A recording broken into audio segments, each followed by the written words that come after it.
Kurva yang melengkung habis ini artinya suatu saat wabah ini akan berhenti. Nah, garis ini mewakili kapasitas rumah sakit dan tenaga kesehatan. Jadi semua yang di bawah garis ini kemungkinan besar akan dirawat, tapi yang di atas garis ini kemungkinan besar kesulitan dan bahkan meninggal dunia. Nah, tugas kita adalah membuat kurvanya tuh nggak terlalu melonjak tinggi, sehingga semua orang yang sakit bisa masuk ke dalam rumah sakit dan ditangani oleh petugas kesehatan. Jadi gimana caranya membuat kurva ini menjadi landai? Orang itu sakit nularin orang lain. Nah, orang yang sudah sembuh, tubuhnya jadi punya imunitas, sehingga kemungkinan dia tertular lagi itu kecil atau hampir nggak ada. Sehingga caranya sebuah wabah apapun itu dari zaman dulu berhenti adalah ketika cukup banyak orang kena virusnya, lalu menjadi imun sehingga virusnya nggak bisa punya orang untuk ditularin lagi. Nah, kenapa selama ini kita perlu banget namanya social distancing atau ngejauhin diri? Animasi ini bagus banget. Ini contoh kalau semua orang bergerak bebas seperti biasa, nggak ada pikiran, semua tetap pergi konser, pergi jalan-jalan. Ini akan terjadi. Satu orang akan menularkan semua orang berbarengan, dan itu yang berbahaya. Seperti tadi kita ngelihat kurvanya ya. Pada akhirnya akan lewat dan pada akhirnya semua orang akan sembuh. Tapi karena kurvanya tinggi, banyak orang akan mati dalam prosesnya. Nah, yang terjadi di Cina dengan adanya lockdown, ditutup, membuat orang tidak sakit sekaligus berbarengan. Jadi kurvanya lebih landai kalau kalian lihat, sehingga memberi waktu untuk orang-orang menjadi sembuh dan akhirnya bisa melandaikan kurvanya.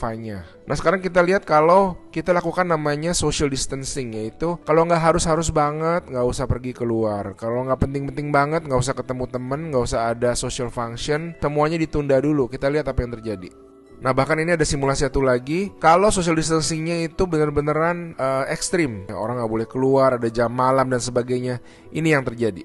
Kita lihat beda banget kan. Jadi ada orang yang akan tetap sakit, tapi mereka bisa masuk rumah sakit dan dirawat. Jadi teman-teman, please do your social distancing, stay at home, work from home, anywhere you can. Ada orang-orang yang nggak bisa, saya mengerti, tapi sebisa mungkin lakukanlah semuanya itu. A good way of doing it is to imagine that you do have the virus, yeah, and change your behavior so that you're not transmitting it.